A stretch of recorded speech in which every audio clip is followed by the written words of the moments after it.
Arvin Tolentino mga bro, excited na daw maglaro ulit sa Barangay Ginebra at Coach Timcon may inamin kaya nanalo. So kahit Blackwater Busing lang ang nakalaban ng Barangay Ginebra mga bro, parang final vibes nga ang nangyari dahil sa sobrang intense ng laban. Big shot after big shot nga ang ginawa ng dalawang koponan.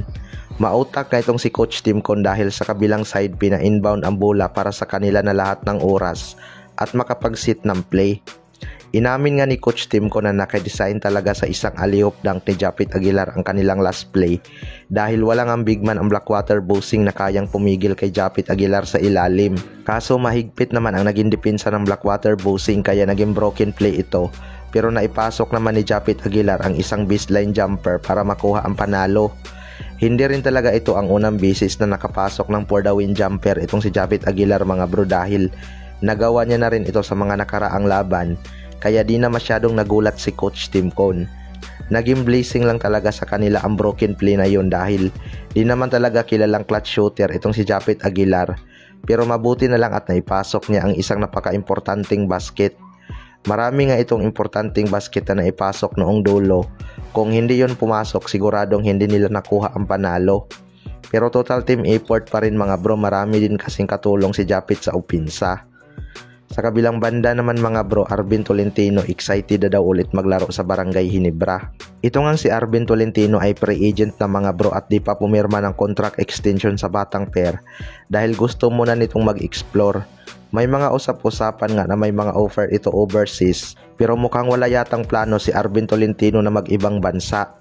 Ayon nga sa source mga bro ay nakikipag-usap na daw itong Barangay Ginebra sa kampo ni Arvin Tolentino. Pero nasa Batang Pier pa nga ang rights nitong si Arvin Tolentino mga bro. Kaya kailangan talaga ng Barangay Ginebra magbitaw ng player o makipag-trade sa Batang Pier para makuha ulit si Arvin Tolentino.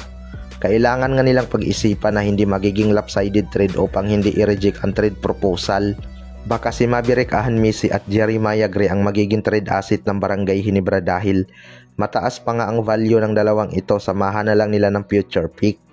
Akala nga natin noon talo ang Batang Pier sa naging trade kay Jimmy Malonzo at Arvin Tolentino, pero mukhang patas lang naman or panalo ang Batang Pier.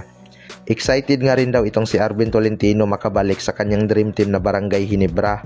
Hindi na rin siguro sasayangin ng Barangay Ginebra na makuha ulit ang serbisyo ni Arvin Tolentino, lalo na't malaki na ang naging improvement ito sa kanyang opensa at depensa.